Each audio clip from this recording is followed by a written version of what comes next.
We're live? Hello. We are. Chris, are we live? Are we live? Welcome to the Vouchers Trash Talk Hour. Are we live without an opener? With your boy, Nick, Dave, Buddy. You said go live. We're live. Hey, I think we're live. We're live without an opener. I think We're we're good. live. Yeah. What's up? We're There you back. go. I mean, yeah, we're back. I mean, you think after a month of prep, our fucking muffin fingers in the back of Marine Corps would have had, the video done. I mean, Like, to be fair, this is literally like the end of the last show, straight into this show. With Right. So it's kind of. What's up, Trash Talkers? Here at Veteran Trash Talk, we actually vet our sponsors. We don't just take their money and run like a Butterbar lieutenant lost on a land nav course. Are you finally ready to plant your flag and claim your territory? Maybe it's time to use that VA loan to buy a home. Or hell, maybe you're looking to refinance and put some extra cash in your pocket for more questionable life decisions. Either way, the Veterans Mortgage Source, powered by Canopy Mortgage, has your six. Look, buying a home or refinancing can feel like getting overrun on a bad op. Chaotic, confusing, and full of obstacles that make no damn sense. That's where Corey and his team come in. They're like the QRF of home loans, ready to pull you out of the chaos and guide you to the best program for you. And trust me, they'll answer all your questions. Yeah, even the dumb ones. Whether you're a salty vet or fresh out of barracks still trying to figure out where your TA-50 went. Great service, solid rates, and a team that actually understands the military life. That's why all of us here at Veteran Trash Talk trust them to do right by every veteran in their family. Ready to lock it in? Give Corey a call or shoot him a text at 808-699-7874. That's 808-699-7874. Don't wait. Unless you like overpaying and getting treated like an FNG. The Veterans Mortgage Source is powered by Canopy Mortgage, LLC. All loans are subject to credit and property approval.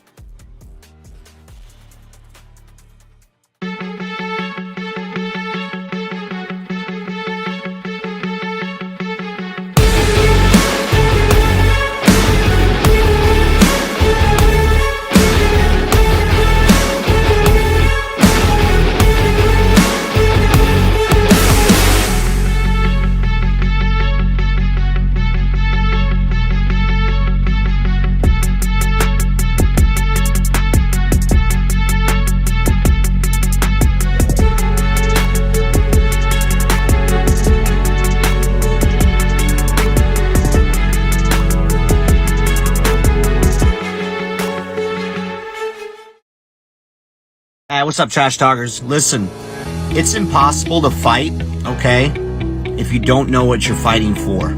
Does that make sense? Like, if you're in the dumps and you're struggling with mental health, things of that nature, it's going to continue tearing you down, all right? Because you're consistently trying to fight something, which is that demon, which is usually something from the past, right? Maybe that why needs to be fighting for your future. Let that be your why. Get the hell up and start fighting for your future. Stop fighting things that happened in the past. Easier said than done, right? Go seek help. It's okay not to be okay. A lot of people need to hear this. You are more of a warrior and a fighter if you stand up and say, hey, this has to stop. I need to go seek help. The stigma, everything has changed. It's okay not to be okay. And so my honesty cap is dedicated to a little, we'll call it a public service announcement for civilians and other people in the military. There are a few people that you should always take their stories with a grain of salt. Vegans, CrossFitters, and special operations guys that tell you that they were special operations without being prompted. The first thing they say is, yeah, I used to be soft. Right. The only unicorn in that entire group is like a special operations guy that was like a vegan and did CrossFit. That guy's probably going to stay quiet for a little bit longer because he's confused as what he should talk about first. That's the only reason. Right. Anybody that says that they were soft without being prompted or without it being like a normal part of your communications is probably either an enabler or going to tell you a bunch of stuff that's not exactly true. What's up, Trash Talkers? What's up, Gruntworks Nation? Big Earl. You heard Dave talk. You heard Buddy talk. Now, Buddy's all about, he is a Green Beret and he's Special Forces and yada, yada, yada. But he will not tell you that unless, he really, really likes you and he's made dinner for you. However, What Veteran Trash Talk does is we bring a lot of light to the veteran community, the first responder community. We promote that what we're doing well, all right, whether we're running for office, we started a business, nonprofit, all those things.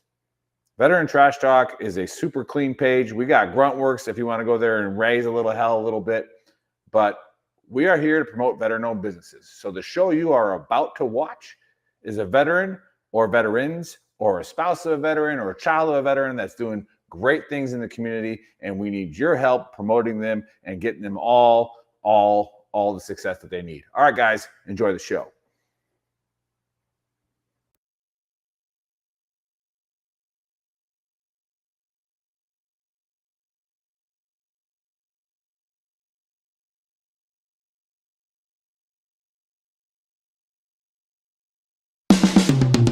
This is the Veteran Trash Talk Hour, hosted by Nick, Dave, and Buddy. Real warriors making fun of other real warriors. Try to not get triggered.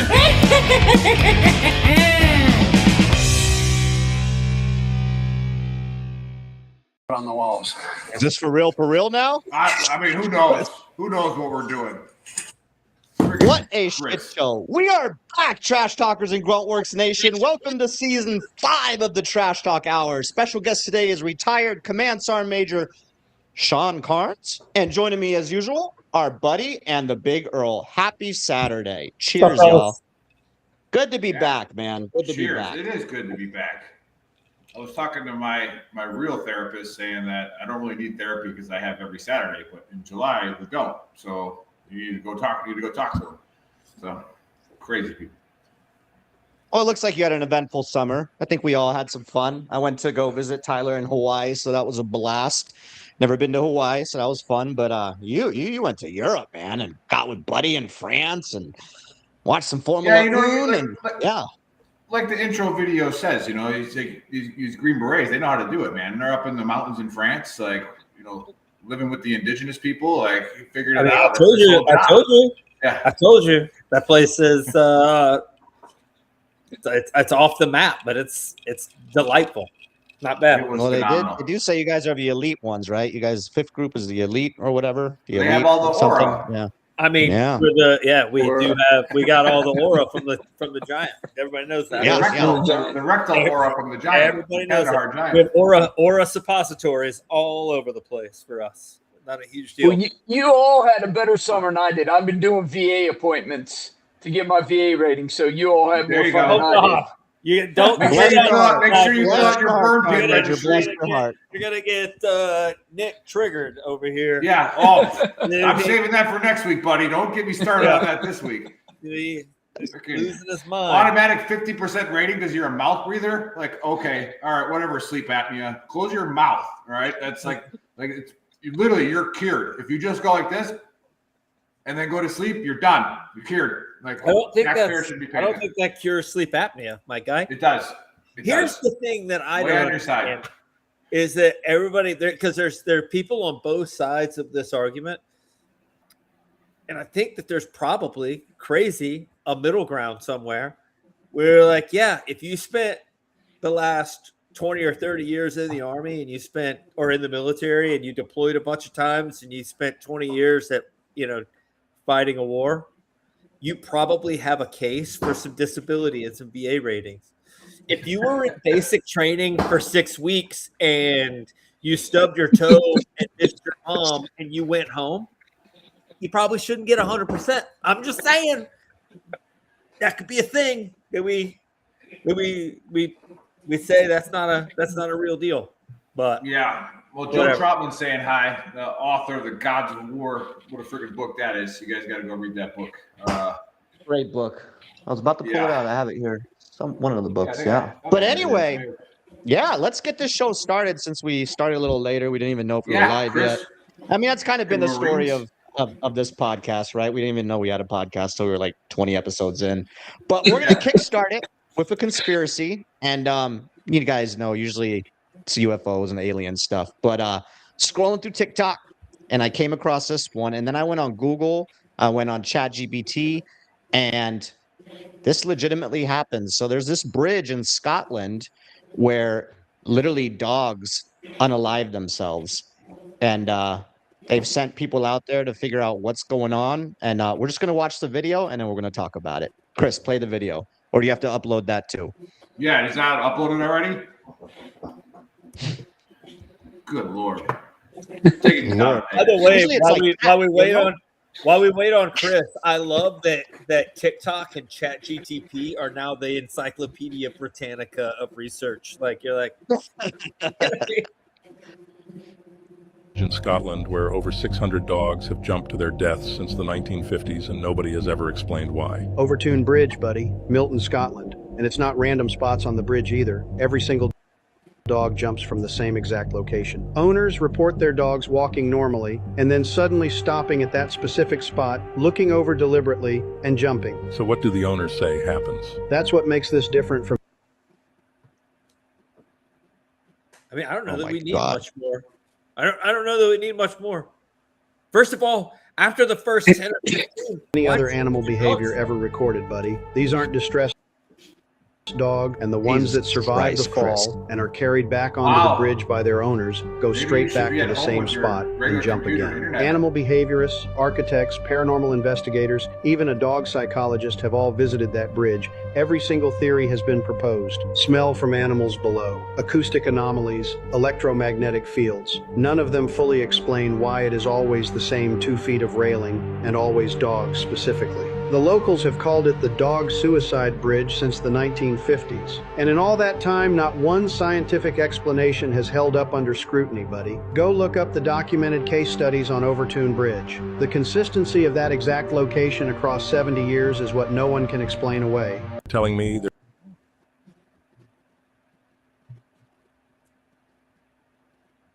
crushing it. I just want to say that we are AB wise killing it, fellas. Yeah, I don't know what's going on. Chris, I don't know if you could call it that.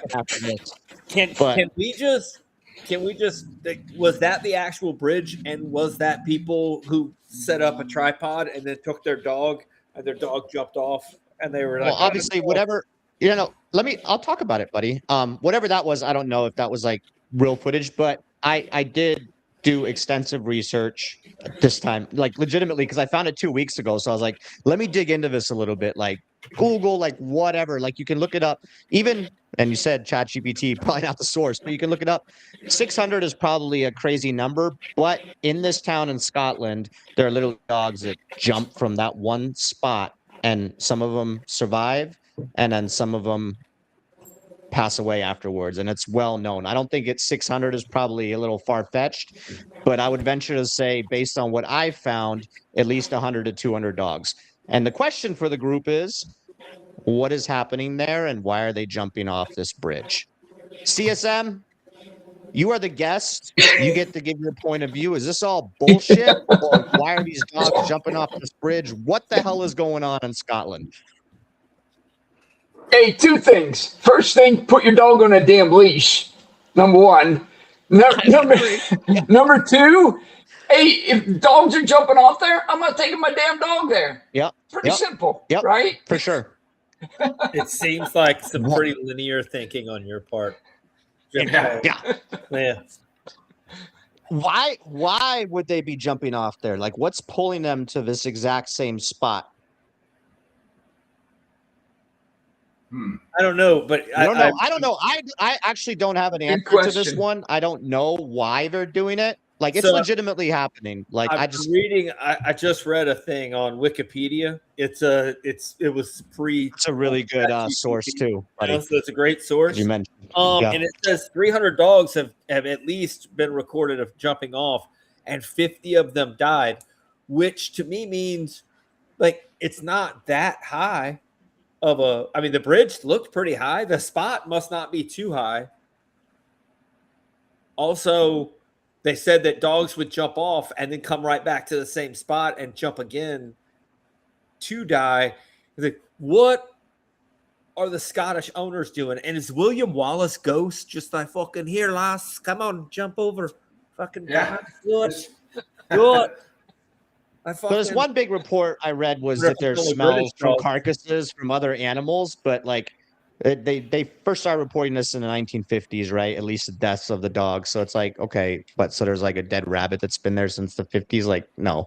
And then they talk about kind of what you just said, buddy, semi to what you said, is that the way it's built, the bridge, the dogs are looking over and they actually don't think that it's that far steep of like that high of a jump. So they're just like doing it. And then there's like some spiritual stuff potentially. I don't know. I don't have a take. I don't know why the dogs are picking the same spot and just because like if you go hiking with your dog and like on a mountain or whatever, like the dogs are aware of ledges and they'll like stay away and not like, they're aware, I don't know. What's pulling them to that one spot to just say fuck it and jump. Ghost cat. I'm gonna call it Ghost Cat. Ghost cat. Okay, I like that take, buddy. Yeah, I like that Ghost take. Cat. Gotta be. Final answer? Final answer, Ghost Cat. Boom. Ghost cat. Yeah. Nick, what you got? Yeah, I mean, I think Joe's spot on in the chat where he says it's an electromagnetic field created by ghosts of Scottish terriers. Now, I mean, Scotland is cool because of like movies, but it's a pretty dreary place. I mean, the dogs aren't happy there either. It's like dark and cold, right? And it's kind of like, when we have to really focus our efforts on soldiers that go to Alaska because it's like dark and cold, right? And it's bad up there. So it's a dog mental health issue, and they're actually trying to unalive themselves. There is a dog mental health issue in Scotland. It's 100% real. And again, their owners are weird. They're probably drunk. They're probably walking out of the pub, at 1 o'clock in the afternoon. Because what else do you do in rainy Scotland? And these dogs are like, fuck it. They're already talking about it because it's the talk of the town. So like, let me take. I mean, maybe the dogs are turning in. The dogs are turning into, or they've been doing what we're seeing younger generations of kids do now, where it's almost like a cool thing to have to have something wrong with you. Like, and now it's a cool thing. Like literally, like suicide kind of becomes popular. And it's like I'm looking at a picture of this bridge. And if you jump from the middle, you're done dealing. Done. You're done. Yeah. So they got to be jumping at the beginning or the end, Oh, Steve. Hey, Steve says, do you guys need an 18 Echo to help with comms in a video? Yeah. Steve, we might be hiring Veteran Trash Talk. We might be hiring because our Marine communications guy out of Quantico sucks.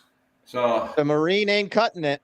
I mean, yeah, it is what it is. But okay. So need some crayons. So ghost cat and depressed dogs. Depressed dogs. I'm going with depressed dogs. But there is that weird stuff about like grounding and metal and stuff like that in the ground. There could be something that makes them go crazy there, like a dog whistle. Like Satan's dog whistle. Ooh, I like that. Because they're literally picking the same spot. It's not like it's literally the same spot. It's a troll. Yeah. There's a troll under there blowing a dog whistle. I just figured it out. There it is. Figured it out. I got it. I harnessed my inner Fauci, and because they said there's no science can't explain this, so I harnessed it, and it's thought about it some more. But yeah, why didn't I think about that? Whistle. Of course, it was a troll. Science. It's a troll. Dog whistle. Science. Yeah. So yeah. Hey, so here's what I said. Two things. First, I like the ghost piece because we probably all of us had dogs, been around dogs, and there'll be times they'll be standing there just looking at something. You don't have a clue what they're doing, right?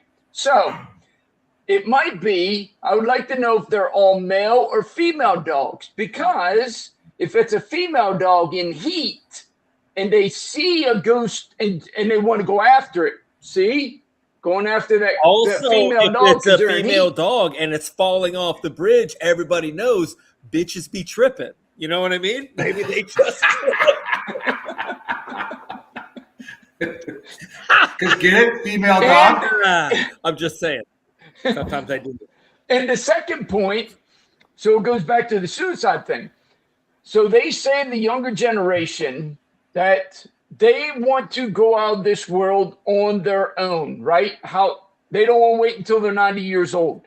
So some of them commit suicide because they want to go out on their own and how they want to go out, right? So the dog might be the same way. He's like, hey, I don't want to be in Scotland anymore. This dreary bullshit. guess what?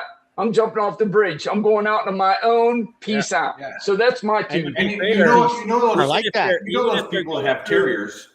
Even if they've got like seasonal depression, a year for a dog is 7 years of depression. 7 years In that's 1 year. Long. That's a long ass season. You know what I mean? So if Yeah. you're And that's just when they started documenting it. It could have been happening way before that.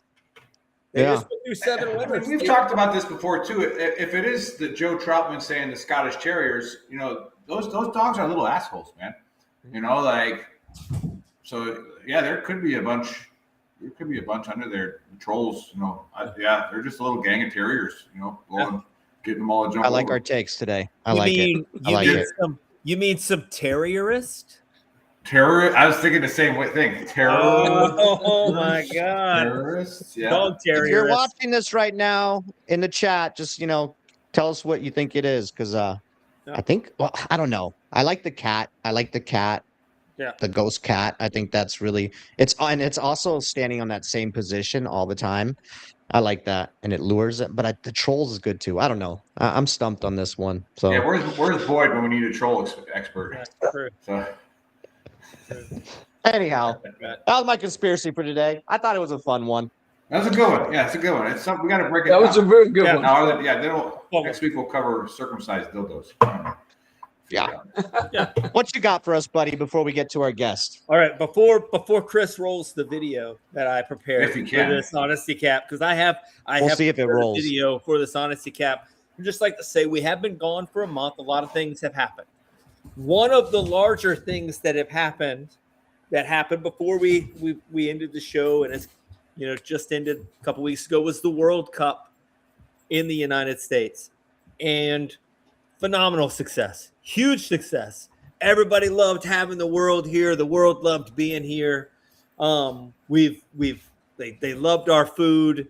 We loved the little rows and the cheers. But there is subculture that we shouldn't go down that rabbit hole. Chris, roll the video. Roll the video on me. Ooh, that was lead in. Oh, here we go. Anytime, Chris. What is happening?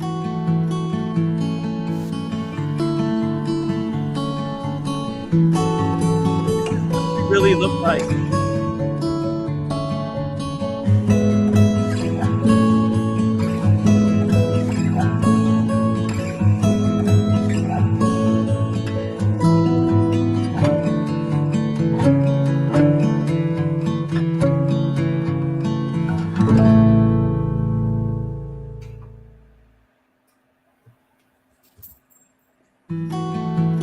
Just one time is fine. Just one time is fine.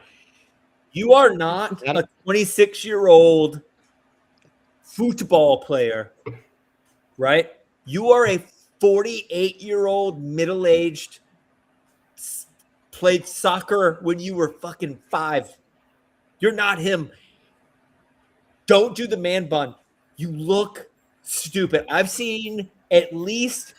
only been home for a week. I've seen 5 dudes, all of them over 40 years old, with not like the old top knot that we got rid of 10 years ago when we realized that we weren't samurais, but like the Holland, like in and out, like gonna hang you out to dry man bun that he had during the World Cup. He's a 26-year-old superstar, He's a good dude too, man. He's awesome. Football player who only does that when he's playing soccer. You are an over-the-hill, middle-aged, Planet Fitness guy. You can't do it. You can't pull it off. Nobody's gonna come up to you because you decided to do that stupid man bun thing and be like, "Excuse me, I was just wondering, have I seen you before? Do you play football? You look like a football player that I've seen." They're not going to think that. You look dumb. You look stupid. Stop doing it. Please nip this in the bud. This is like guy talk. This is for all the guys. Don't do it. You're not cool. It doesn't look cool. It looks ridiculous. And again, you're not him. You're not gonna. Nobody's gonna think you're him. Nobody's gonna think that you accidentally were up for the Golden Boot Award in the fucking World Cup because you've got a weird man bun. Nope, it's not gonna happen. Stop it. Stop it. It's silly. I want to take a rolled up newspaper and pop people in the nose every time I see them. No, not allowed. Anyway, that's my honesty cap. Get a haircut, hippies. Yeah, you've mentioned this before, so this obviously has reopened, something dark in your past. It had gone away. It had gone away. You're right. Some psychological going on there. Yeah, I think maybe the top knot thing a while ago, like 10 years ago. Oh, PTSD. See, Ranger gets it. Yeah, I think Buddy's has some trauma that maybe he received some aura from somebody with a man bun, and like, how do you think you hung him up to get his aura? Yeah. It is. Yeah, that's troubling. Yeah. Have you guys seen it? Am I the only one that's seen it? Is it only a Clarksville, Tennessee type situation? Yeah, I think it's a Tennessee thing because I have not noticed that here. I don't think so. I've only noticed it since I've been back, and I've been like, "This is insane. How is this happening?" I saw it in the Atlanta airport. It is a good point that now you're looking for it. Like that. Maybe it's been there the whole time, but now you're like hyper fixated on it, so you see it more. Look around this week. You're gonna see. All right, I'm gonna look around this week. I'm gonna look for it. Yeah. And we'll report back to you next Saturday on the show, and we can close this thing out and see if it's. I agree with Buddy's point though. Like that guy puts his hair up like that to play. To play, absolutely. Yeah. Yes. Mm-hmm. And then when he's not playing, it's down. And he's like a model or whatever. Like he's a Norwegian god, Dude's a big dude too. Yeah, that's a big dude. Yeah, that's the other thing too. Size does matter. Like if you want to put on a stupid shirt and you're a big dude, you're funny because nobody's going to make fun of you because you're a big guy. Very true. But you put on a stupid shirt and you're like 5'5", like you're probably going to get beat up. You're going to get shoved in a locker. Like, maybe he is getting shoved in the locker, and that's why he does it. I mean, he's a big guy. No, I don't think he is a big guy. You try to shove him in a locker, there's a chance he'd kick your head off. Like he kicks hard. Although he is a soccer player, if you touch him, he'll just fall over. True. We're not even roll around. Gates to this debate now. Yeah, well, it is. Yeah, the World Cup. I do. I was a big fan of the Japanese team, right? Where. I mean, obviously, we all knew that they cleaned up the stadium already. That's kind of a new thing. That's not a new thing. They're always a fan, stick around and clean up the whole stadium. If you go back and watch the games, because they have honor and self-respect and discipline, they don't flop. Like the Japanese players don't play that. They don't. Yeah, they're pretty. Yep. And their little man bun is because they actually were samurais. Yeah. That doesn't count. That's not cultural appropriation. I don't like it. Yeah. Man buns and Hawaiian shirts are all over Fayetteville. Probably a bunch of third group guys. I told you. Yeah, probably a bunch of third group guys. No. Yeah, for sure. You guys, third group is definitely rocking the man. That's some different type shit right there. That's not even. Yeah. Thanks, Ben. Third group wouldn't do that. Yeah. No, that is real. SWIC students, maybe. Oh, man. Yeah. Anyhow. Man buns, they trigger me. What a shit show today. I mean, the audio, the videos didn't play correctly. Like, mine did.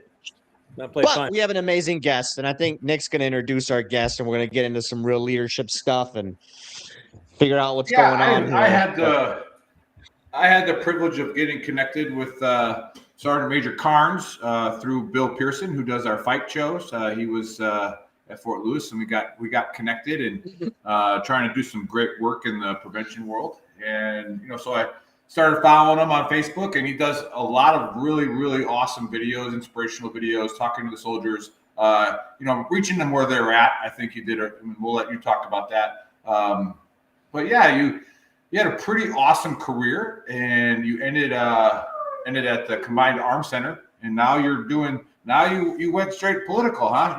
I think you went. Now you're the Chamber of Commerce. You're doing all the good stuff for the community, and so I'm excited to have you on the show because I want to hear how your transition has went, what you're doing now, and how all that stuff molded and shaped you into what you're doing now. So welcome to the Trash Talk Hour. Welcome. Yeah. So, it's a privilege to be on the Trash Talk show. I love it. Me and Nick, we met when I was the first Corps Command Sergeant Major, dealing with some goggles and sharp stuff and everything like that. And he, doing good stuff and continue to improve on the goggles. And we appreciate, Nick, everything you're doing with that. 34 years in the military, great career. Finished it off at Combined. So it's the Combined Arms Command now. They switched it. It's not Combined Arms Center. They switched it to Combined Arms Command now. So finished off my career there.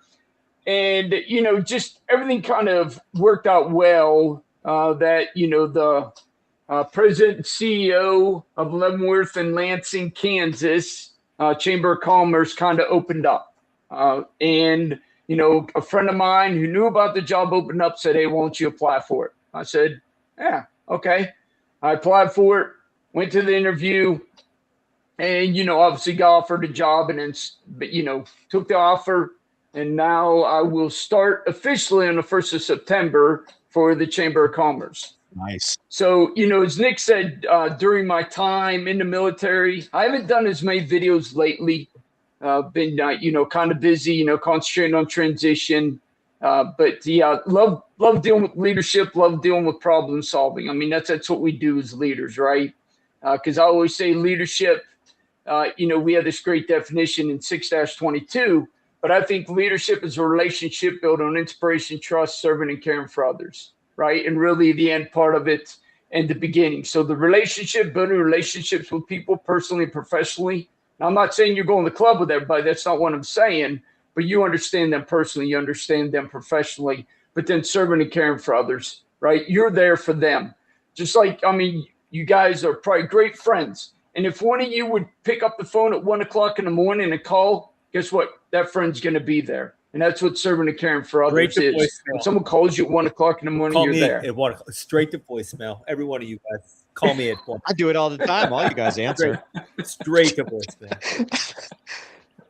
I love that, Sergeant Major. And as your career, and I actually went into ChatGPT and then I did some more research on you because we knew you were coming on and, how your career shaped you and everything. But initially you called yourself, or people referred to you as Black Death, right? Do you remember mentioning that in one of your speeches on yes, how you were as an very NCO true. back then to where you're an NCO now? Can you talk about that a little bit for everybody that's watching? Yeah, of course. First I'll say, every time I sit down with soldiers, they're guaranteed they're going to say their sergeant and their staff sergeant are assholes. Yep. And I go, I agree 100%, because they're learning about leadership, right? They're learning how you can go to, back in the day, PLDC, right? Now it's BLC. You can go through BLC. That's not teaching you leadership. We're giving you a framework where you're really learning from watching others who are successful in your organization. And then you're kind of, impersonating that and learning from that to make mistakes and everything like that. And then your leadership should be helping you leader development. Well, I was doing the same thing, went through PLDC, watched my others. And, man, I'm telling you one thing, there was no development in it was all straight knife hand. They seen me and my friend Todd Aldridge coming. They were fucking running. Guaranteed. Because we're going to find something wrong and we're going to destroy us some privates. No doubt in my mind about it. Right. I remember I had this one soldier we got. He was overweight. And, and then of course, I'm the one making things happen within the platoon. And so they give him to me. Here you go, Carnes. You get him underweight and also able to pass a PT test. I took him down to the track every single day and ran him, push-ups, sit-ups. We were doing it all, right? And I was on his ass. Guess what? He finally passed PT test. He was underweight. I might not necessarily done it right because I was on his ass every single minute of the day. But guess what? I did it with him, right? And I look back on that and I thought about it. I was like, well, I was down there with him. And I was running with him. I was doing push-ups with him. I was doing sit-ups with him. So I guess that's some success story, after, being Black Death. But me and Todd Aldridge, yeah, we were definitely Black Death. But we got things done. I'm telling you one thing. If Sergeant Major needed something, he was coming to me and Todd Aldridge because we were making shit happen. We might not necessarily make it happen the right way, but we were making things happen in the organization. I think that's one thing, though, that we forget as we become senior NCOs. And we're not even going to talk about the officer world because it's a completely different realm, and that's not their job. But as we become senior NCOs and we get farther and farther away from the skill level 10 guy, I think we forget that without it's kind of like going from being a young parent to being a grandparent, right? Like when you're a young parent, you're worried about everything. You don't want to fuck up. You want to make sure that they do everything right, and you're super focused on like not letting people breathe on your kid and making sure that they're doing the right thing. And then they go to school and you're making sure that they're, you know what I mean? And then you become like the middle-aged parent, and you're still kind of a dickhead, but you're very strict, whatever.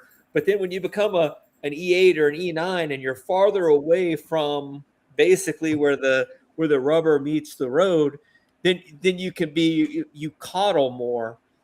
I think where the Army has made a mistake is that we haven't really focused on the fact that without both of those relationships in leadership, it doesn't work.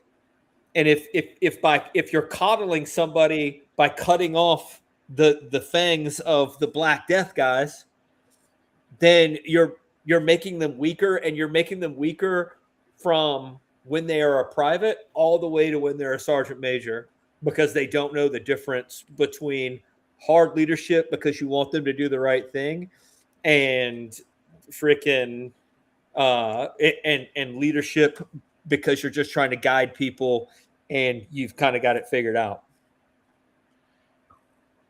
Yeah. No, I totally agree with that 100%.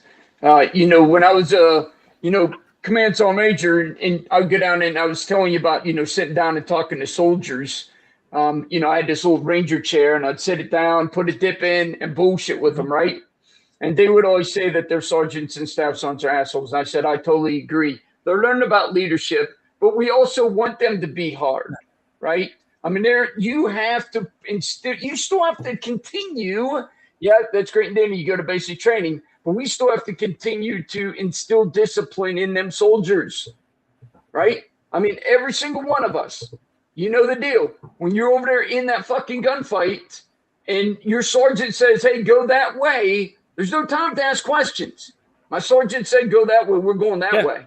It's that simple, right? You don't have time for that. And that's where that sergeant has to be a little bit hard, because in the battle, he's definitely going to be hard. I mean, we probably all were. Oh, assholes at the time, because you got to be, so you keep your soldiers alive, because you know what needs to be done to be successful in that mission. Yeah, and there's always a big difference too between like the assholes or the ones that were hard. Like when I look back coming up as a private in the 82nd in like 2004, I can look back at NCOs and I'd be like, that dude was a hard ass and he was hard, but I respected the fuck out of him because I knew why he was doing what he was doing. And then that guy was just a straight up fucking asshole and a dipshit. And like I could, there are differences. There's a difference between the ones that because you could tell the ones that are being a dickhead because they were bullied in school and they've got a little bit of power. Just to be a dickhead, the ones exactly. That are being dickheads because they're dickheads, and like I said, or because they're trying to get you to do the right thing.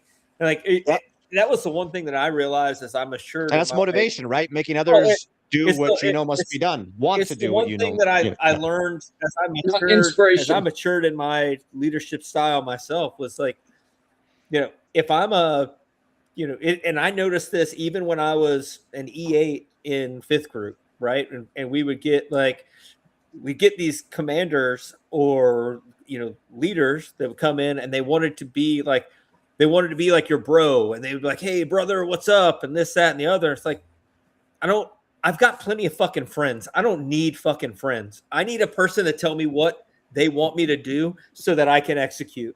I don't need to fucking drink beer with you. I don't need to have a fucking shot with you. I need purpose and direction, and then I'll take care of the rest. Don't. And what I realized is this fucking. I had a commander at one point, Captain Holder. I think he got out as a major or whatever. Anyway, but he said at one point, like, there's a difference between likership and leadership. I don't need fucking likership here. I need fucking leaders. Like, you don't need for your fucking subordinates to fucking, they shouldn't fear you because you're an asshole. They should respect you, but they don't need to be your fucking That's bro. exactly where it's at. Like, I don't need to be homies. I mean, we can be, but at the end of the day, if you fuck up, I'm still gonna bitch at you, and then we can. It's respect, though, right? Yeah.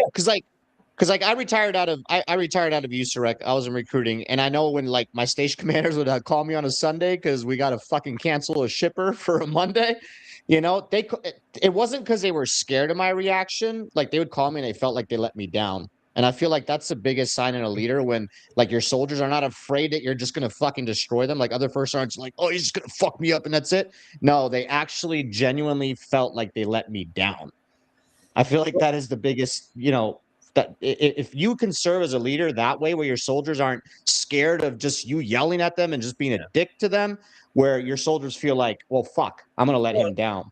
And to me, honest, that's like the most important. I feel like that's another thing, and that's a thing that you learn in that middle area between being like a dickhead or Black Death, if you will. 100%. The middle area, and then you got the senior grandpa, like, I want to coddle these little guys because I remember when I was a private. Man, they're fucking anyway. But there's that middle area and that's the area where you learn that, one soldier might need for you to fucking knife hand him daily so that he ties his shoes right.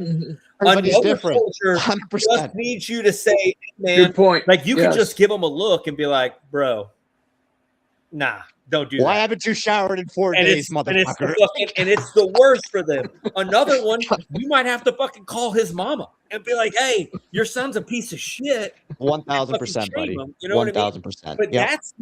I think that's the art. That's where a good leader comes in, though. Yeah. It's like how to tailor your leadership to the audience, as opposed to every nail needs a hammer, so I'm gonna hammer it, and not every nail needs a pillow to fucking rest its fucking sleepy little head. I mean, I made that during one of my trigger moments was, on LinkedIn. So let's get back to Sergeant Major Kearns here. On LinkedIn, I can't stand when somebody says I'm a transformational leader. I'm like, is that all you are? Because what if I don't want to transform something?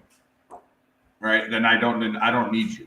And that's kind of going with like what Buddy said. It's like, you have to read the room, and then you learn by the mistakes like you talked about. And quickly, I used that same analogy with some of my soldiers going, look, when I became a squad leader, this was after the surge, and they lowered all the recruitment standards.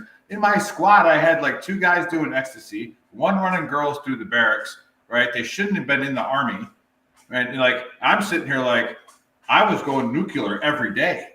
Like, I'm like, it's like, it was getting pretty crazy. And then like, I talked to some of those good soldiers who are actually still in, the ones that were solid in the platoon. They're like, we were terrified of you guys. And it's like, bro, like we going to work on, uh-oh. Well, and that's the art, weekend though. just ruined because you think that phone's gonna ring every 5 minutes. All right. Yeah, but that's the art too, is knowing when you need to get their peers involved in shaping their behavior. And in the military, that's how you do it. And like you were talking about, like the transformational leadership. The issue with transformational leadership for me is that if you define yourself as a transformational leadership, you have to transform something. If it's not broken, you still got to change it. Yeah. Why? But so then I want to go to the question here for Sergeant Major. Like, now that you've transitioned and now you're finding a different way to serve, which is serving your community, which is awesome. What aspects? 34 years is an awesome long time. What have you carried over to your new civilian life or is there anything that you actually got rid of or that you tailored? Like what strengths and weaknesses do you think that 34 years did and found in you?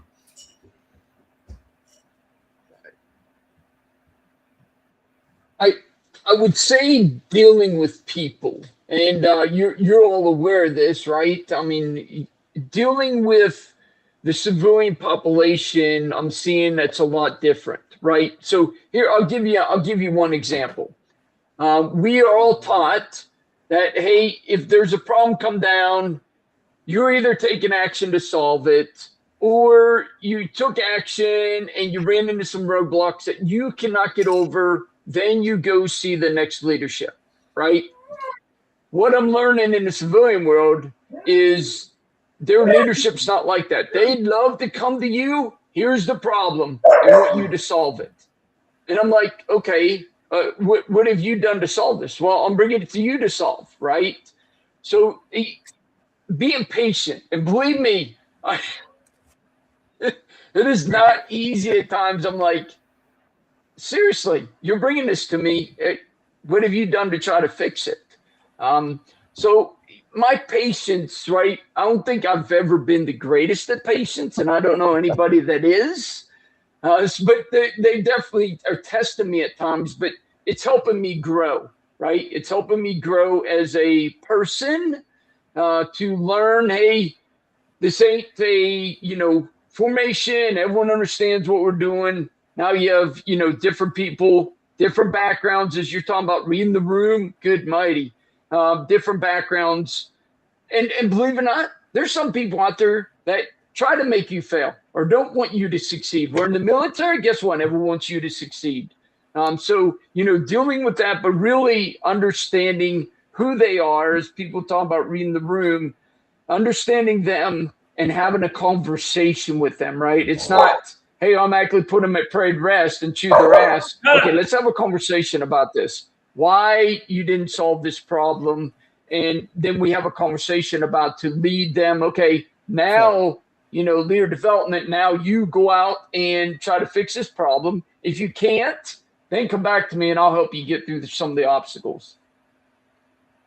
Yeah, I for sure have run into that on the civilian side, and I've talked about it on the show before. Been retired for 4 years now, and it's the amount of self-preservation on the civilian side where it's like, look what I did, look what I do, look what I do, and it's like, yeah, that's your job. Like, do you want a high five for that? Because that's what you were supposed to do. I had this. I had a very similar conversation the other day with a guy that used to be in the 82nd. He was in Bravo Company, so it's better company, but whatever. No, not really. Probably. But anyway, was it ever good? I digress. But he got out. But since he's been out, and we were talking about leadership, and like he's doing very well in his company, and he's like, but most of what he was doing is stuff that he learned from the military. His leadership style he learned in the military, and it's like he's developing the people underneath him. And at the same time, so he's actively training them daily on how to be more effective at what they're doing. And at the same time, he's removing obstacles when they are getting their way. And then letting them be successful. And what I think is funny is that the military leadership seems to translate very well when it's done correctly. But the civilians that do the me I thing, like we were always taught it's we like the team, like look what we did, like that. But at the end of the day, the success is it's quantifiable. Like we're at 99.9% of our sales goal, and everyone else is at 52% of their sales goal. Well, what are you doing? Nothing. Training guys are training salesmen and removing obstacles so they don't have to do some type of paperwork every day. Like, I'm automating it so they can focus on what they're supposed to be doing and not on administrative stuff. Funny you say Yeah, that's a very good point. And you, sir, my company commander and I, we handled all the fucking shit that came from battalion, all of it. Like y'all go out and recruit, like get after the mission. We will handle all these minute tasks and like calling. I need this from every single recruiter in the company, but no bullshit. We got it. Well, which is, you know what's always funny about right, buddy. those. You know what's always funny about those, and that's what you figure out when you get like to the almost grandpa age. For sure. Then you're like, oh shit. You're like, you'll get an email that's like their hair's on fire at 1700, and you're like, doesn't matter. What are you gonna do? Send me another email that's bitching? Yeah. Good morning. Yeah. When I was a battalion ops sergeant major, my brigade ops sergeant major despised me for the exact reason what you talked about. They would send down tasks at the last moment, and I'd be like, nope, not happening. We're not doing it until Monday, number one. Number two, if they needed 10 people and we couldn't give them 10, I'd be like, hey, I'll give you 3. We can give you 3, right? I mean, I was always calling him and saying, hey, why do you need 10? Why do you need 6? Because he would just take shit from fucking division and then put it down to us. I'm like, nope, not happening. I am not passing. Because here's the thing. If I pass that down to my first sergeants and company commanders, they're going to say the damn same thing I'm saying. So I'm going to fix it before I send it down to their asses so they can go do what they need to do. I love that. And a lot of times it goes unnoticed, right? Those conversations go unnoticed. Like, yeah, well, when you level, ask they don't to see that you're fighting for them. Yeah. Hey, you need 10 people. What's the task and why do you need 10 people? And they're like, well, we just figured 10 people would be enough. Like, because it's an even number. What's your criteria for these people? Like, what's your economy of force? What's your economy of force breakdown here? The first email is we need 2, and then some sergeant staff start. Well, we actually probably need 4, and by the time it gets down to the battalion level, we need 12. You know what I used to always piss. Get the whole company out of here. I am 1,000,000%, 1,000,000% concerned, but freaking convinced that like every division run that we ever did that wasn't All-American week. I know where you're going out with this. Was literally the division commander sitting in his office, staring out the window while like a major or an adjutant was like in earshot, and he was like, "Man, I wish I could see the whole division for PT at some point." Like, and they were like, "The division commander wants a division run." They're actually already standing there. It's 3 in the morning, and he was like, "Run at 7:30." Yeah, it's like I swear to God, I think that the 82nd Division commander thought that his life was some weird algorithm, like you think your cell phone. Like he would think something, and then there would be a division run. Like you're like, oh, I was just talking about McDonald's, and now I've got advertisements. Like that's gotta be that's the DCG and the. I remember those days at Tal Stadium. Yeah. Hey, well, yeah, Sergeant Major, what was your favorite period or position in the military, and what unit? Yeah, so being a first sergeant, everyone will say team leader. I love being a first sergeant. It just felt, and I'm going to say power, but not power in the wrong way where I got the power. I'm not saying that. What I'm saying is I had the power to make shit happen. I really did. And I think, at other places you do too, right? But, really as the first sergeant, they expected you to go out and make things happen. The phrase they're looking and for I is tell ability everyone, to affect change. Like, well, there you go. Right? You put it way more eloquent than I did. I do that all the time. That. It's because I'm from Alabama, guys. From Alabama. That's very rare. That's very rare. People say that all the time. It's not the first time. It's at least the You're going to make him blush and his accent's going to come out. So, yeah. Daggone. But, the one thing I did when I was a first sergeant, and it was at Fort Carson, Colorado. I was in 1/8 Infantry. And Guess who was my battalion sergeant major? Dan Daly, who became the SMN. He was my battalion sergeant major, right? So I went around and like I literally knew everyone on Fort Carson. I'd go up in the buildings just ask what the hell you do because I didn't know what they did and meet people. So if there was ever a problem, I knew who to call because I developed the relationships, and that's where I got the definition of leadership is a relationship. You build relationships with people, you can get so much done, so much easier, right? And Dan Daly, guess what? Anytime he needed something done, guess who was coming down to First Sergeant Carnes? Hey, First Sergeant. Oh, he really loved coming down in the morning because I was the only one that could keep up with him on a run. He was like, let's go, Carnes. I'm like, Sergeant Major, I have a company. Let's go. We're going for a run. I'm like, fuck. Yeah. So I go for a run all the time. But he was a great mentor of mine, still is. Stay in contact with him. But I think that's, First Sergeant, I was able to make things happen a lot. And I knew a lot of people and had great relationships that you would ask me to do anything, I could make it happen because I knew who to call and they'd help me out because I developed that relationship with them. Nice. Yeah. Joe Troutman for any civilians that are watching, that is what networking is. Networking. Period. Yeah. Sorry Joe Troutman said 1.8 is in his new book. I don't know if I came through on that one. So he's going to be talking about 1.8 in his next book. It's pretty legit. Awesome. Do you know Joe Troutman? Have you followed him on LinkedIn? I have not. I guess I asked. Yeah, I'll get you connected with him.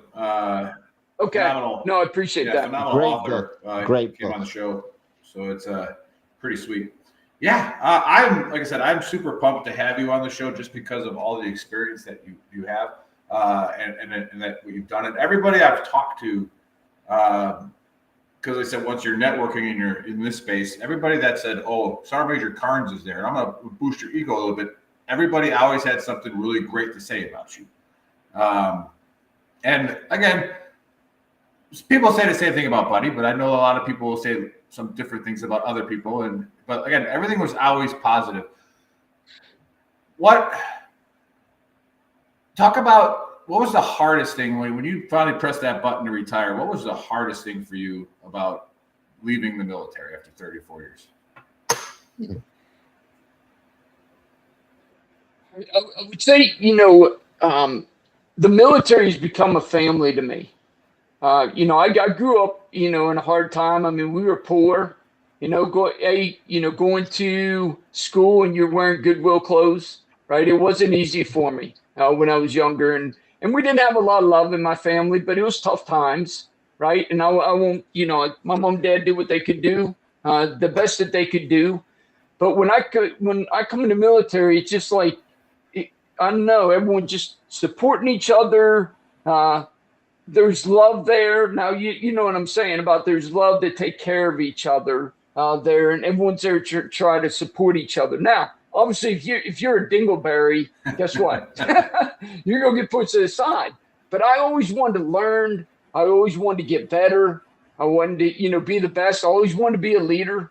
So the military became a family to me. And so leaving that family to go out, and I've learned what you said about we, right? When I did my interview, it was all about me. I, right? So there's no loyalty. There's no loyalty out in the civilian world. I mean, they'll fire you in a heartbeat. I know friends who, had a good job, and guess what? They come the next day, guess what? You're fired. We don't have this position anymore. Bye. There's no loyalty. We're in the military. You have that family. You have that loyalty. So that is, I miss it. And it's a big adjustment to go out here in the civilian world. And as some of you said about leader development, I'm doing the same thing, right? Just trying to develop in some of these people who think they're leaders and they're really not. They maybe somehow or another they're doing okay, but they need some help with leadership. But I miss the family and the loyalty of the military. I do like the structure of the military also. I'm a structured person, right? I like to be structured. I like to know what I'm doing. That's all I loved about Fort Bragg, North Carolina, right? Once you put that shit in the training schedule there, we were doing it, right? And we did some damn hard stuff training. But, hey, when we got done, we're like, damn, we accomplished some shit. So that's what I miss from the military. But, I'm enjoying my time. going into this new position and helping out the community and help bring in revenue into our small businesses. And then also some economic development, bringing small businesses into the Leavenworth and Lansing area. Very nice. Yeah. So what is next in the area? Oh, go ahead, Dave.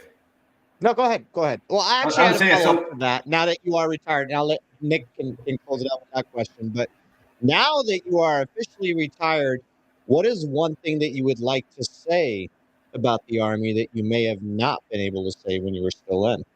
Uh-oh. Whatever it may be. There was just one guy. Yeah. Yeah. There's training, maybe like some type of training that you didn't align with, some program that the military has, that the Army has, something that, you're just like, and it can be anything. It can be anything. Yeah.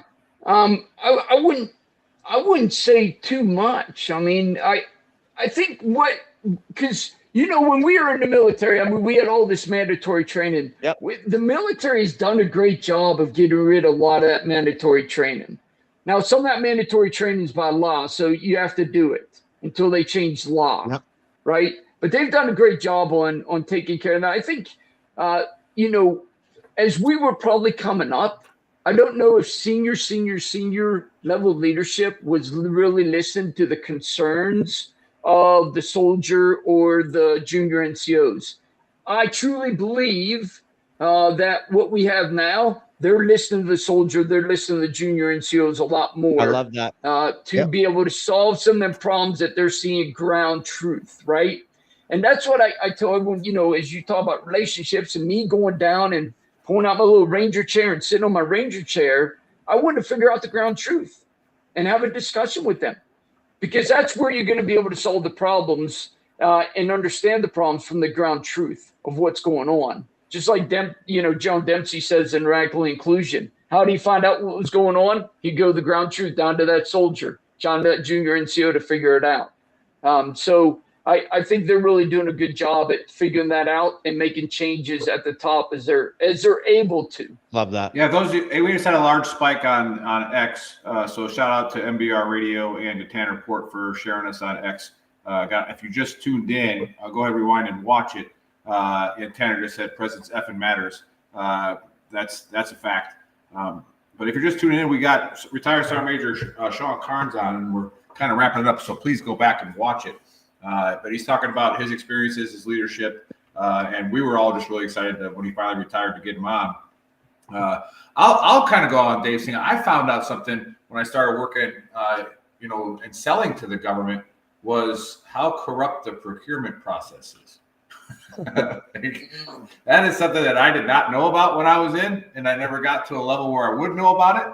But when I'm sitting there in a room talking to somebody about something, I'm like, you're going to do what? Like, that has to go through where? Like, no, that can't be right. Like, that's not how we do things.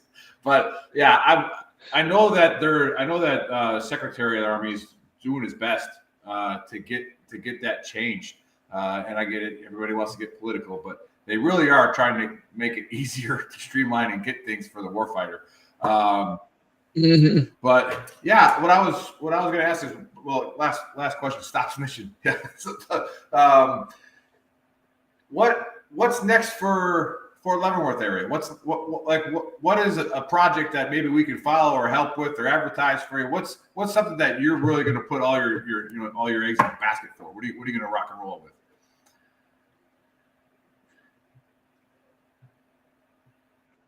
I don't know exactly from the Chamber of Commerce, right? Because I'm still building the relationships. My initiative, and I guess you could call it a project. Anything can become a project. So my initiative is what I'm calling boots on the bricks. So I every single day, at a minimum, I'm going to go out and see 2 businesses and sit down and just be able to have a conversation with them to figure out what's going on, how can I help them, and how can I support them, right? Again, building that relationship, building the trust with them. And I've already started sitting down with some of them, having some coffee, what I call coffee conversation with them. And you'd be amazed that some of them were like, I have never seen the president of the chambers. Never. Yeah. You're the first one, and I appreciate it. Right? And just having a conversation with them. Hey, how's everything going? Hey, how can I help you? What's going on? Just simple. Build the relationship. Build the trust. Right? Because so the Chambers is a 501c6, so it's a nonprofit, and the way I bring money in is from membership and non-due revenue, which is basically fundraising, right? But I'm not going out there in them first initial discussions and trying to get membership. I want to go out and develop a relationship with them. Now, membership will come later on. But if I develop a relationship with them and I show them that I am, because they're giving me money, so I have to be able to show return on investment for you giving me money. When I start showing them that I'm there for them and I help solve their problems or bring up some small wins for them, guess what? They'll be coming running to the door for membership because they know I'm there bringing return on investment to their business from the Chamber of Commerce. Awesome. Yeah, no, that's a great point. I love those that. Those of you listening on the podcast later, that's something that is very, very good advice for anything that you're doing for work is build relationships before you make the ask. Otherwise, you're a car salesman, right? So, and which nothing against car salesmen, but it is what it is. They got to earn a living too. But you're absolutely right. Hey, they got Carvana now. Yeah. You can skip the salesman. Minus the car salesmen that are like Yakkin Road and stuff with their 30% interest rates for fucking cars. Yeah, you got to take advantage. You got to take advantage of that stuff for sure. All right, well, you guys, buddy, you got anything for the Sergeant Major or Dave before I do the AAR? No, I'm good. I think we need to have him back on. So, if Chris wouldn't have screwed up the entire intro, we would have probably had another 30 minutes with him. But yeah, we'll get you. I'm get you back on board to come on your podcast. Yeah, you can guest host anytime. So just come out and interview some people, or if you have anybody you want to bring on the show, we'll bring them on. And then again, anything that really appreciate. Honestly, that could be a thing you do with the chamber. You'd bring on veteran businesses from your area to put them out there. Yep, let's. That's good because that's what I was gonna say. Like anything that you need us help basically, with. I don't know if we're keeping track. I just want to make sure that we're oriented to the correct shit. I'm eloquent and I come up with great ideas. Yeah, I mean, good job, buddy. We know you do, buddy. Buddy went on like Buddy's that type of. Buddy's a soldier that needs an occasional tap on the back. So you're doing well, buddy. You're doing well. And I didn't make anybody cry this show. He's that reassurance, Yeah, buddy, you're doing amazing, man. We love you, buddy. You're squared away. I mean, he made the crying was bad. I mean, he hurt some feelings. That season was not good for crying. There was a lot of crying. And then I think the season before that, you went like on a good month where the guest said, "What a great question, buddy." And we're like, "Oh, here we go." Like, yeah. Who's got the AR today, Nick? I do. I think I do. I wrote the script. It took me like 30 seconds, but yeah. So yeah, you can't trust the Marine for anything. All right, that's been proven. All right, so AAR point number 1. If you need any type of things done, don't have a Marine do it. Do it yourself. Or maybe even probably reach out to the Air Force or apparently the 18 Echoes. Oh, we're hiring this one guy, right? We're going to hire. Apparently, Steve Gibson's coming on. Yeah. And then Scottish dogs there's a huge behavioral health problem in Scotland right now. And I don't even want to laugh about that because behavioral health is a serious thing, but their dogs. But we do laugh about it because we're all fucked up. So there's a troll. All right. There's a troll under a bridge and he's got a gang of terriers, allegedly. So, and they're all just jumping off terriers. Yeah.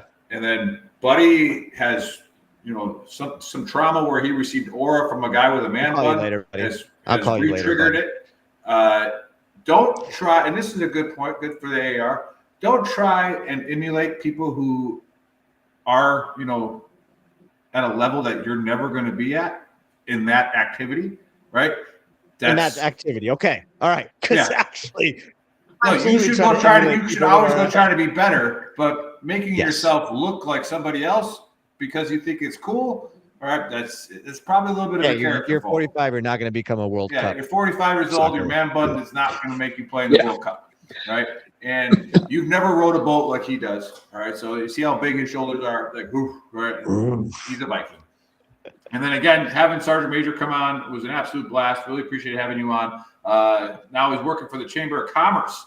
All right, he's running the whole show at Fort Leavenworth. So He went from the CAC, which is now the Combined Arms Command, as I was corrected, no longer the center. Same thing with the Sergeant Major's Academy. They changed the name like 7 times when I was there. I don't know what you're going to call it. Yes. So can we just keep it the same? But no, hey, great show, and really, I can't wait to have you on again as a guest host. Maybe we'll bring Troutman on when he talks about. Of course. Money. Yeah. Always an honor to be on with you all. I appreciate it. Thank you so much for coming on. What a great show, minus Chris fuck ups. Just saying, I'm gonna be texting about this all night in the group. Man, but anyway, hey, if you tuned in late, go check out VeteranTrashTalk.com. That is our website where you can check out all the links where you can rewatch, re-listen. Go to shop.veterantrashtalk.com where you can buy our awesome merch. I am wearing the waterboarding instructor tank.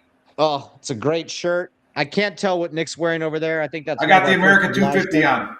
Boom, love it. Buddy is slacking. Wow, no, but it's okay, buddy. It's okay. That's why I had to make up with it. That's why I had to make up with it by being eloquent and coming up with great ideas. That wasn't if you do like some bourbon and some whiskey, go to 10thwhiskey.com, type in VTT and get a discount. And we'll catch you guys next Saturday. Great to be back. Faceman VTT out. Boom.